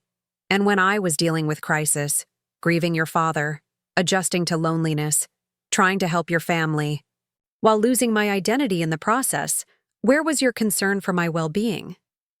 The room fell silent except for the ticking of Theodore's grandfather clock. I know we made mistakes, Marcus said finally. But Mom, we're family. Doesn't that count for something? Doesn't love mean giving people second chances? Love absolutely means giving people second chances, Marcus. But it doesn't mean ignoring patterns of behavior or accepting relationships that are fundamentally one-sided. I sat back down across from him. Let me tell you what I've learned in these past 3 months. I've learned the difference between being needed and being valued. For years, you and Natasha needed my cooking, my childcare, my financial contributions, my house. But you never valued me as a person with my own thoughts, feelings, and needs. That's not true. Marcus, your wife told me that dead people don't get votes in how she raises her children. She was talking about your father, the man who loved those children and whose memory deserves respect. And you stood there and let her say it. His face flushed with shame, but he didn't try to defend the memory. She banished me to eat alone in the basement of my own home, and you thought that was reasonable. She forbade me from spending time with my grandchildren without her supervision, and you supported her. She systematically erased every trace of my presence and preferences from the house I'd lived in for 43 years, and you helped her do it. I was trying to keep peace. You were choosing the path of least resistance. There's a difference. I leaned forward, my voice gentle but firm. Marcus, I love you. I will always love you because you're my son. But love doesn't require me to accept mistreatment or enable destructive behavior. So what are you saying? You won't help us? I'm saying that help and enabling are two different things. If you and Natasha want a relationship with me, it starts with genuine accountability and consistent, respectful behavior over time. It doesn't Start with me solving your housing crisis. But what about Sophia and Michael? They miss you. They don't understand why their grandmother doesn't want to see them. This was the manipulation I'd been waiting for, using the children's emotions as leverage. Marcus, I miss those children every single day. But their mother has made it clear that my relationship with them is conditional on my acceptance of her, control, and disrespect. That's not healthy for any of us. Natasha's willing to compromise. Is she? Has she called to apologize for the months of emotional abuse? Has she acknowledged that her treatment of me was wrong? Has she expressed any remorse for the pain she caused? She's working on that. Working on it how? By sitting in your car while you come beg for housing? By sending you to manipulate me with stories about the children's tears? Marcus slumped in his chair, the fight going out of him. I don't know what else to do, Mom. We're stuck. Natasha's mother is impossible to live with. We can't afford anywhere decent, and the kids are miserable. Then you need to find solutions that don't involve using me as a safety net.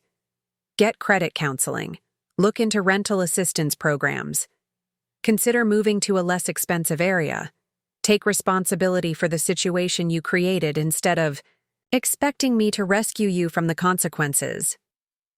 You're really not going to help us? I'm not going to enable you. There's a difference. He sat quietly for several minutes, and I could see him processing the reality that his mother was no longer the pushover he could manipulate with guilt and family obligation. Can I ask you something, Mom? Of course. Are you happy? Living alone. Like this? I smiled, the first genuine smile of our conversation. Marcus, I'm happier than I've been in years. I wake up in my own bed, in my own room, without wondering what mood will greet me downstairs. I eat meals at my own table with people who value my company.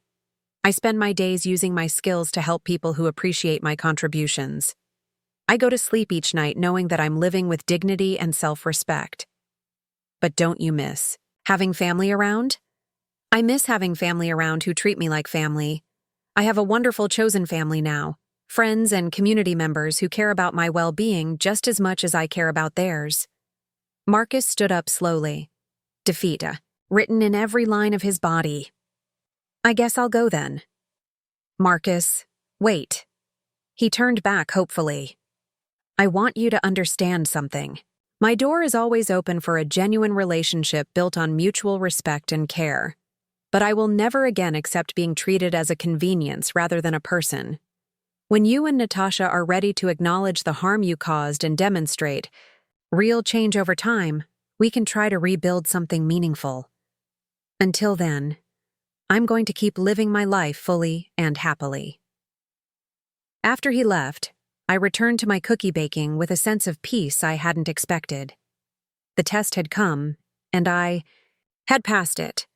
I had chosen my own well-being over the familiar pattern of enabling and accepting mistreatment.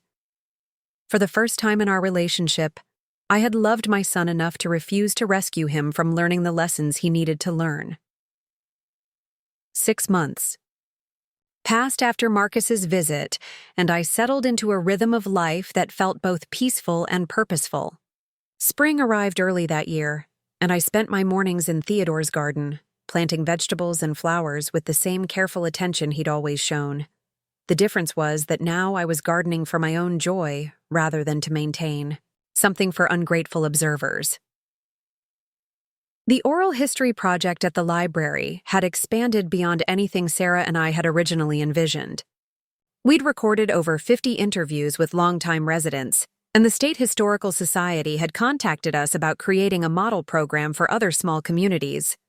I was scheduled to present our work at a regional conference in June, something that would have been unimaginable during my months of basement exile. More importantly, I'd developed genuine friendships with several of the people I'd interviewed. Agnes Thornton, now 93, called me every Tuesday morning to discuss whatever book she was reading. Bill Santos and his wife Maria had become regular dinner guests, and we'd established a standing tradition of Sunday afternoon card games that often included other neighbors from the street. It was during one of these Sunday gatherings that Eleanor brought up a subject I'd been avoiding. "Vivian, have you given any thought to what you want to do about Sophia and Michael's birthdays this year?" Both children had birthdays in late spring. Sophia would be turning 9 in April, Michael 7 in May. For their entire lives, I'd been the grandmother who never missed a birthday, who spent weeks planning special celebrations and hand-making gifts that became treasured possessions. "I've thought about it," I admitted, "but I don't know how to navigate the situation without enabling Marcus and Natasha's behavior or using the children as weapons in an adult conflict." Agnes, whose own family relationships had weathered decades of complicated dynamics, spoke up from her corner of the sofa. "You know, dear, sometimes the most loving thing you can do for children is to demonstrate what healthy boundaries look like, even when it's painful in the short term." "But they're innocent in all this," I protested. "They don't understand why Grandma Vivian disappeared from their lives." "No, they don't understand now," Maria Santos agreed. "But someday, they'll be adults who need to know how to stand up for themselves in relationships. What you're modeling, refusing to accept mistreatment while maintaining your dignity, those are lessons that will serve them well." Their words stayed with me throughout the week. On Thursday evening, as I was reviewing applications for the library's new community mentorship program, an idea began forming. Instead of focusing on what I couldn't do for my grandchildren, perhaps I could focus on what I could do for other children who needed the kind of attention and care I had to offer. The next morning, I called Principal Martinez at Millbrook Elementary. "Mrs. Richardson, how wonderful to hear from you. What can I do for you?" "I've been thinking about starting a grandparent volunteer program at the school, reading to classes, helping with special projects, maybe organizing some intergenerational activities. Would there be interest in something like that?" Would there be interest? Vivian, that's exactly what we need. We have so many children whose grandparents live far away or aren't able to be involved. And frankly, some of our kids could really use the kind of stable, nurturing presence that experienced adults provide. Within 2 weeks, I was volunteering in 3 different classrooms, reading stories to kindergartners, helping third graders with art projects, and teaching a weekly life skills class where I shared everything from basic cooking to simple home repairs. The children's enthusiasm was infectious, and their uncomplicated appreciation for my time and attention reminded me why I'd always loved working with young people.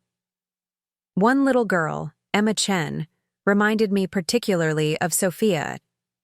That age, curious, artistic, and hungry for adult attention. Emma's parents both worked long hours at demanding jobs, and her grandmother lived in China. She began staying after my weekly sessions to show me drawings or tell me about books she was reading.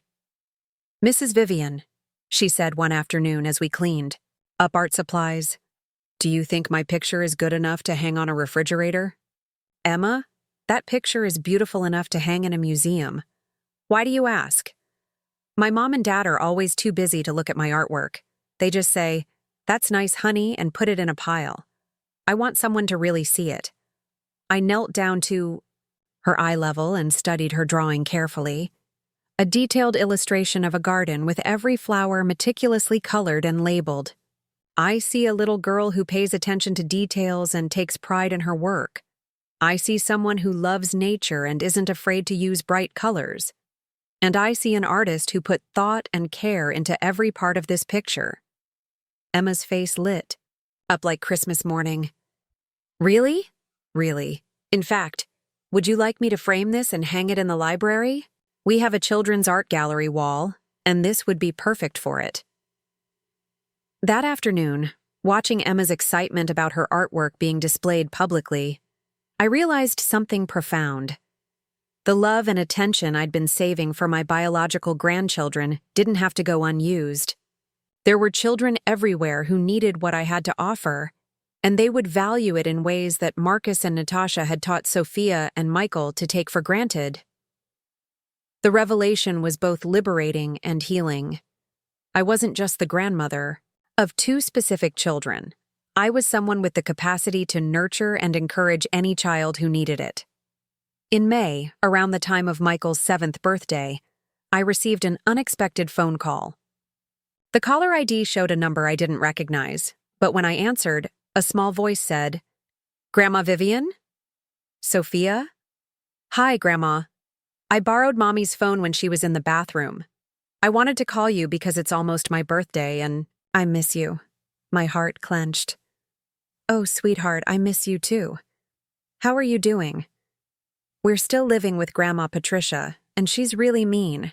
She says kids shouldn't talk at dinner and we have to stay in our room most of the time. Daddy looks sad all the time, and Mommy yells a lot more than she used to." I closed my eyes, wishing I could fix everything for this innocent child, while knowing that rescuing her parents wouldn't actually help anyone in the long run. "I'm sorry things are difficult, honey. Sometimes grown-ups have to figure out complicated problems, and it takes time. Grandma Vivian, are you still mad at us?" The question broke my heart. "Oh, Sophia, I'm not mad at you or Michael. I love you both very much. The problems are between the grown-ups, not with you children." "Then why can't we see you?" "Mommy says you don't want us to visit anymore." I took a deep breath, choosing my words carefully. "Sophia, do you remember when we used to bake cookies together, and I taught you that some ingredients don't mix well together? How if you add the wrong things, the cookies don't turn out right?" "Yes. Sometimes relationships are like that too. Right now, the grown-ups need to figure out how to mix better together before we can all be in the same kitchen again. But that doesn't mean I don't love you or think about you every day. Will you ever make cookies with me again?" "I hope so, sweetheart. I hope someday we can bake cookies and read stories and do all the things we used to do together. I have to go. Mommy's coming back. I love you, Grandma Vivian." "I love you too, Sophia. So very much." After she hung up, I sat in Theodore's chair and cried, partly from sadness at the distance between us, but mostly from pride that I'd maintained my boundaries while reassuring a confused child that she was loved. That evening, I called Howard Brennan to discuss updating my will once more. I wanted to establish education trusts for Sophia and Michael that would be available when they turned 18, regardless of their parents' behavior or our relationship status. They would always be my grandchildren, and I wanted to ensure they had opportunities for college or vocational training, even if their parents never learned to manage money responsibly.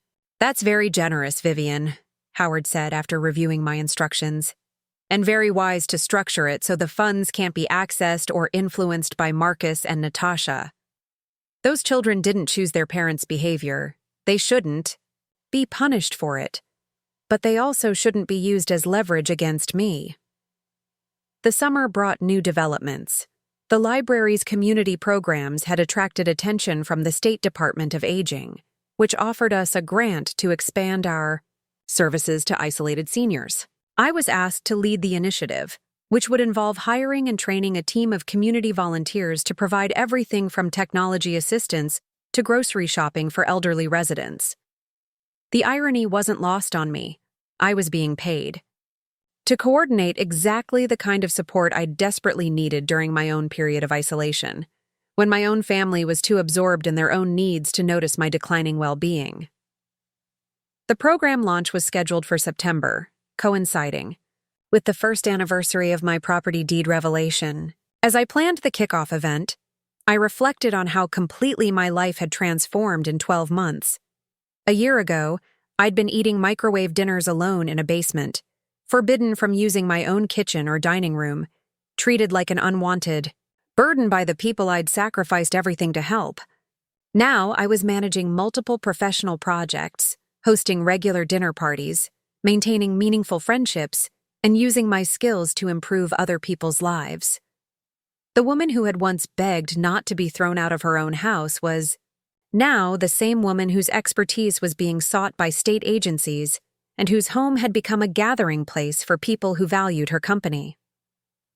On the actual anniversary, October 15th, exactly 1 year after that devastating basement banishment incident, I decided to throw a celebration. Not a party focused on what I'd escaped, but a gathering focused on what I'd built.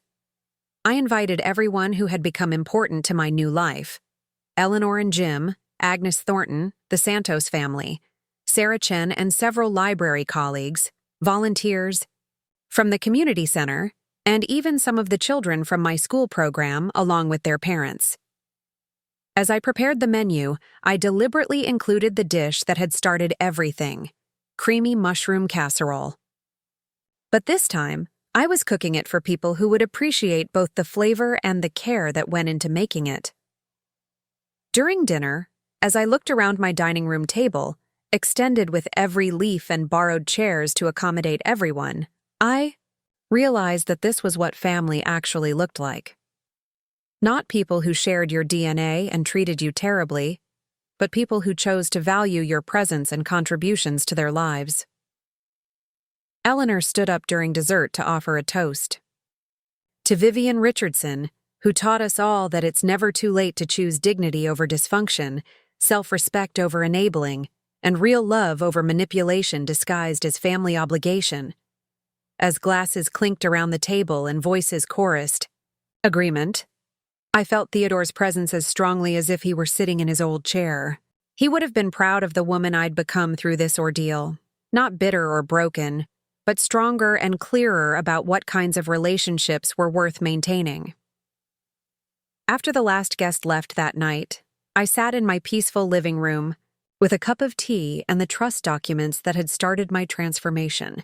Tomorrow, I would continue building my new life, surrounded by people who valued me for who I was rather than what I could provide. I had learned that love without respect isn't really love at all. It's just need disguised as affection. And I had discovered that the most loving thing you can sometimes do is refuse to enable people to treat you poorly, even when those people are family. At 72, I was finally living the life Theodore and I had dreamed of, filled with purpose, community, and genuine joy. The house on Elmwood Avenue had become not just my sanctuary, but a home where real love flourished and authentic relationships grew. And that, I realized, was the best revenge of all, living so fully and joyfully that the people who had tried to diminish me became irrelevant to my happiness. 2 years after my anniversary celebration, on a warm June morning when the garden was in full bloom, I was teaching Emma Chen and 3 other children from my school volunteer program how to transplant seedlings when a taxi pulled up in front of my house. I didn't think much of it at first. The neighborhood had seen more traffic since my community programs had expanded. But then I saw a familiar figure climb out of the back seat. Sophia, but not the 8-year-old girl who had called me secretly, on her mother's phone. This was an 11-year-old young lady, taller and more serious, carrying a small backpack and looking around with the careful wariness of someone who wasn't sure of her welcome. "Mrs. Vivian," Emma whispered. "Do you know that girl?" "Yes, sweetheart, she's my granddaughter." The children I was teaching had heard stories about my family situation. Not the bitter details, but the simple truth that sometimes families live apart while they work through problems. Emma, wise beyond her 8 years, immediately understood the significance of this moment. "Should we go inside and give you privacy?" "That would be very thoughtful, Emma. Why don't you all wash up and help yourselves to the cookies in the kitchen? I'll be in shortly." As the children headed toward the house, chattering quietly among themselves, I stood up and brushed the soil from my gardening gloves. Sophia approached slowly, and I could see so much of Marcus in her careful expression, the same way he used to look when he wasn't sure if he was in trouble. "Hello, Sophia." "Hi, Grandma Vivian." She stopped about 6 feet away, close enough to talk, but far enough to run if needed. "I came by myself. Well, with a taxi. I saved my allowance money." "Where do your parents think you are?" "At summer day camp. But it doesn't start for another hour, so I have time before anyone notices I'm gone." She shifted her backpack to her other shoulder.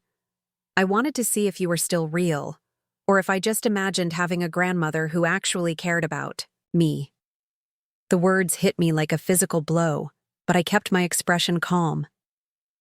"I'm very real, sweetheart. And I've never stopped caring about you or Michael. Mom says you hate us now. She says you chose strangers over your own family. I gestured toward the garden bench Theodore had built years ago. Would you like to sit down? We should probably talk about that. Sophia nodded and perched on the edge of the bench, still ready to flee if necessary. I sat down beside her, careful to leave enough space that she wouldn't feel trapped. Sophia, I want you to understand something very important. I don't hate you or Michael or even your parents, but I do hate the way some people in our family were treating each other. What do you mean? I chose my words carefully, wanting to be honest without burdening her with adult problems she couldn't fix. Do you remember when you used to visit me and we'd bake cookies and read stories together? Yes, those were my favorite times. Mine, too. But do you also remember how your mother would get angry about the flour on the counter or tell you that you couldn't spend time with me without her permission? Sophia nodded slowly. She said you were trying to spoil us and undermine her. Parenting. And what did it feel like when she said that? Confusing. Because being with you never felt like something bad. It felt like love. That's because it was love, sweetheart. But your mother had a hard time telling the difference between love and control. She thought that if she wasn't managing every single aspect of your life, she wasn't being a good parent. Is that why you moved out of our house? I almost smiled at her reversal of the situation. In her child's understanding, I had left them rather than being forced out. Sophia, do you remember the house we all lived in together? Of course. I loved that house. I had the best bedroom, and there was the big kitchen where we used to cook. That house actually belonged to me. Your parents were living there as my guests. I watched her process this information, her face scrunching up in concentration. But Dad always talked about our house, and Mom was always redecorating and changing things. Yes, they were. And when I asked them to include me in decisions or respect my preferences, they told me I was being difficult and ungrateful. That doesn't seem fair. It wasn't fair. So eventually, I had to ask them to find their own place to live. Sophia was quiet for a long moment, picking at a loose thread on her backpack. Is that why we're living with Grandma Patricia? Because you kicked us out? Your parents are living with Grandma Patricia because they need to learn how to take care of themselves and make their own way in the world. That's what grown-ups are supposed to do.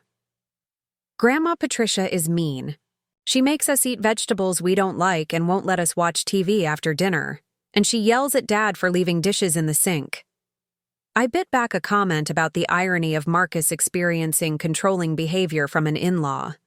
That sounds difficult for everyone. Mom cries a lot, and Dad looks tired all the time, and Michael started wetting the bed again, which makes Mom even more upset. Sophia looked up at me with eyes that held too much worry for an 11-year-old. I think they're sorry about what happened, but they don't know how to say it. What? Makes you think they're sorry? Because sometimes I hear them talking about you when they think I'm not listening. Dad says he misses your cooking and the way the house always smelled like something good was happening. And Mom said that living with Grandma Patricia made her understand why you got upset about not being able to use your own kitchen. Progress, perhaps. But understanding and accountability were different things. Sophia, can I ask you something? Are you happy? She considered the question seriously. Sometimes. I like school, and I have good friends. But home feels tense, like everyone's always waiting for someone else to get mad about something. I'm sorry to hear that. Children shouldn't have to live with that kind of stress. Is it better now? Living by yourself? I gestured toward my house where I could hear Emma and the other children laughing in the kitchen. I'm not really by myself, sweetheart. I have many wonderful friends who visit regularly, and I work with children at the school and the library, so I'm around young people all the time. Do they replace us? The other kids? The question broke my heart. Oh, Sophia, no one could ever replace you and Michael. You're my grandchildren, And that's special in a way that can't be duplicated. But love isn't like a pie that gets smaller when you share it. Caring about other children doesn't mean I care less about you. Then why can't we all just be together again? Because being together requires everyone to treat each other with respect and kindness. It requires the grown-ups to solve their problems instead of expecting other people to fix things for them. Sophia was quiet again, processing this adult truth. Grandma Vivian, do you think my parents will ever figure out how to solve their problems? I don't know, sweetheart. I hope so, because I want all of you to be happy and healthy. But I've learned that I can't solve other people's problems for them, even when I love them very much. What if they never figure it out? Then you and Michael will grow up and become adults who know how to solve your own problems. And you'll remember that you have a grandmother who loves you, even if she can't always be part of your daily life. I reached into my pocket and pulled out a business card for Howard Brennan. Sophia, I want you to keep this. When you turn 18, call this man. He's a lawyer who works for me, and he has something that belongs to you and Michael. What kind of something? Something to help you go to college or learn a trade or start your own life, whatever you choose to do. Your grandfather Theodore and I wanted to make sure you had opportunities, no matter what happens with the grown-up problems. Sophia took the card and studied it carefully before tucking it into her backpack. Can I ask you one more thing? Of course. Do you ever miss us? Really miss us? Not just feel sorry for us? I turned to face her fully, wanting her to see the truth in my expression. Sophia, I miss you and Michael every single day. I miss reading bedtime stories and teaching. You to cook and watching you discover new things. I miss being part of your growing up. Then why? Because missing someone and accepting poor treatment are two different things. I love you enough to wait for a relationship that's healthy for all of us, rather than settling for one that hurts people. A car horn honked from the street, and we both looked up to see Natasha's SUV idling at the curb. Through the windshield, I could see Natasha's face, white with fury, and Marcus beside her looking defeated. I have to go, Sophia said, standing up quickly. They figured out I wasn't at day camp. Sophia, wait.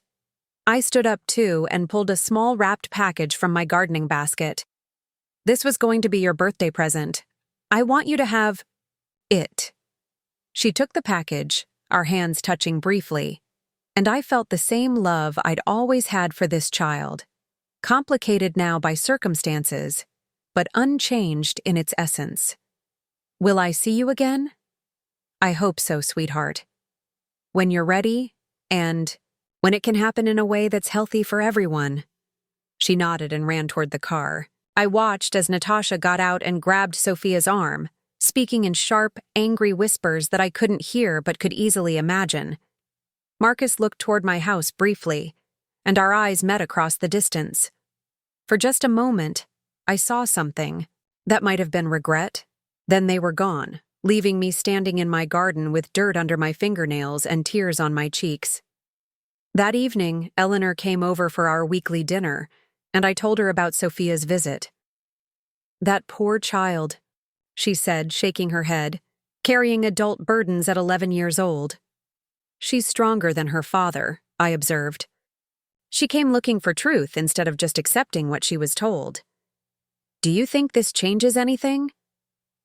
I considered the question as I served the strawberry shortcake I'd made with berries from my own garden. It changes everything and nothing, I said finally.